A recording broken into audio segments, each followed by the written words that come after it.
Did VP Sara directly say her statements to BBM, FL, and the former speaker? Well, the fact na sinabi niya yan in public, Again, Your Honor, definitely may narinig we yun ask ng for a more presidente. responsive answer? Attorney That's the answer. Latok, kindly answer. The answer is actually quite obvious. It's a simple question. Did the Vice President utter those statements directly towards the persons allegedly threatened? We believe so, Your Honor, because the utterances was made in public. So what's the answer? Did We believe so, VP Sara directly say those statements to BBM, FL, and the former speaker? Askan answered. He said, we believe so. But we did not get the responsive answer, Your That's Honor. the Can we answer. You ask didn't the get it. witness to give a more responsive answer? That's his answer. We believe so. Yes, that's a yes. That's so clear. Without putting words into the mouth of the witness, I will be the one to ask. Attorney Latok, you meant yes, right? Yes, sir. Proceed, counsel. All right. Are you aware that in one interview following the press con, BBM mentioned that he was open for reconciliation with the Vice President? I'm not aware of that. Not sir. aware, okay. I'll make you aware today. Can we play D-4-12, please?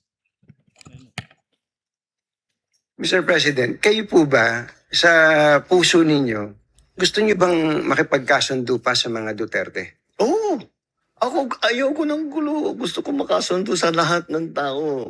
Mas maganda, marami na akong kaaway. Hindi ko kailangan ng kaaway. Kailangan ko kaibigan. Kagaya ng sabi ko sa'yo, pagka... Hindi ko... Magko-confess ako dito. Pwede naman po, para akong pari po nito ngayon na po. Ewan ko, kahit hanggat maaari, ako, ang habol ko ay yung stability, peaceful, para magawa namin yung trabaho namin. Kaya ako, laging akong bukas sa ganyan. I'm always open to any approach na, alika, magtulungan tayo. Diba? Kahit hindi tayo magkasundo sa polisiya, hindi tayo magkasundo. Gawin nyo yung trabaho, pero wag na tayong nanggugulo. Wag na natin, tanggalin natin yung gulo. All right. Attorney Lotok. So based on that video, BBM was open to reconcile with VP Sara, correct? Anong date po ng video, sir? We will provide the date in a while. They're researching on it. But even without the date, you can confirm. Di gusto kong malaman kung anong date, sir. So you cannot answer the question without us providing the date of this Tingnan ko interview? kung ilang buwan na yan after nung November 23. All right. Move on, counsel. While you're checking on the date, you can go back to that topic. Now, assuming that this happened after, do you still maintain that BBM really believed in his mind that VP Sara would harm or kill him? I mean, how would I know that, Your Honor? Precisely. So you don't know. You cannot know that, Your Honor. Correct? Yes. Because you cannot enter the state of mind of the president. Are you admitting that? Unless there is a basis, Your Honor, gaya ng investigation namin sa utterances ni VP na may mga circumstances. Pag yan lang ang nakita ko, siyempre hindi namin ma-establish yung state of mind ng presidente. But isn't it in your affidavit of investigation, you mentioned about the state of mind of the president? State of mind of the president based Correct. After the statements of VP Sara, you interpreted the mind. It's like you went into the mind of the alleged offended parties, BBM, FL, and the speaker, and based on your own interpretation, you determined or concluded that they were threatened. Is that not the case? Yeah, ang sinabi doon ng presidente, nakakabahala yung mga narinig natin itong mga nakaraang araw. And then isa itong kriminal na pagtatangka, ito yung aking papalagan. So at that moment, the president took the utterances serious and real, sir. But you just based that on his own statement. You did not enter his state of mind, correct? Objection, Your Honor. I think, where is this leading? What's the a objection? witness is being asked What's to the enter basis for the state of objection, Your mind. Honor? Incompetent. Kindly wait for the Incompetence. counsel for prosecutor to finish his Incompetent, Your objection. Honor. Incompetent.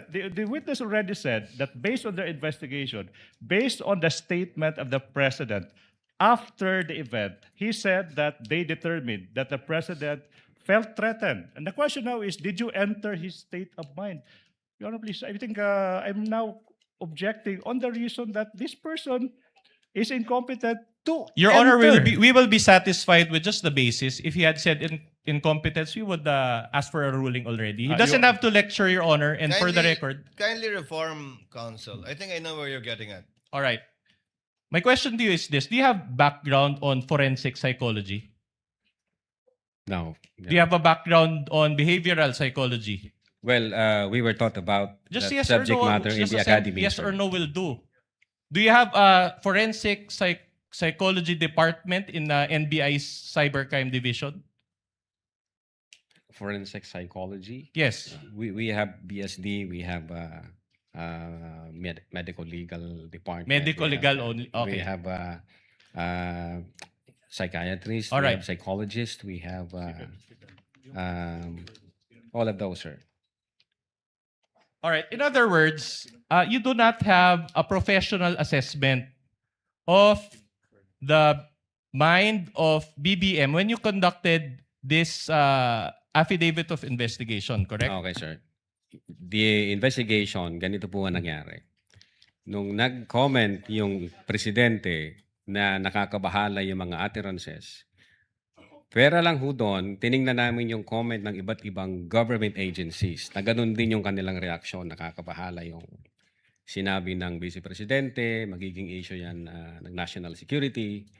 Pera lang ho yun, kinonsider din namin yung comments at impression ng mga media personalities na nag-participate doon sa online press conference. Sabi nila, na-shock sila, nabigla sila, hindi sila na parang totoo yung galit ng Vice President. And then aside from that, from those facts, ganun din ang ginawa namin sa former speaker sa kanyang reaction. So taking all these facts and circumstances, na-establish namin na indeed yung reaction ng presidente is trinato niya na seryoso at totoo yung utterances na yon na ginawa ni VP Sara noong 23. So ito ho, yan lang dito, ipapakita nyo sa akin yan lang mag-isa, hindi namin nakita yung ibang circumstances. Hindi ho ako makakapagsabi kung sa mind ng presidente is pinatawad na ba niya, ayaw na niya, hindi na ba niya kinoconsider yung mga threat na yon. Pag ganyan lang, Your Honor, sa investigation kasi kailangan makita namin yung iba't ibang circumstansya para ma-establish namin whether or not, ito yung ibig niyang sabihin, ito yung intention niya. For the record, Your Honor, the date of the video is May 19, 2025. So this came after. 2025. So, mga 7 months, sir? Yeah. 7 months. All right. So based on your experience as an investigator, baka pwedeng ano na. Again, hindi sa consider niya sufficient, na baguhin hindi yung- sa sufficient para makita namin. Kasi, Anyway, we know for a fact na... We're satisfied with your Yeah. first answer. The witness still answering? Well, I didn't even ask a question, Your Honor. You did, counsel, when you gave the date and asked for his opinion. Kindly finish your answer. Thank you, Your Honor. Ikaw, Senator. We, as lawyers, we know for a fact that the state of mind can manifest based on the overt acts of the speaker.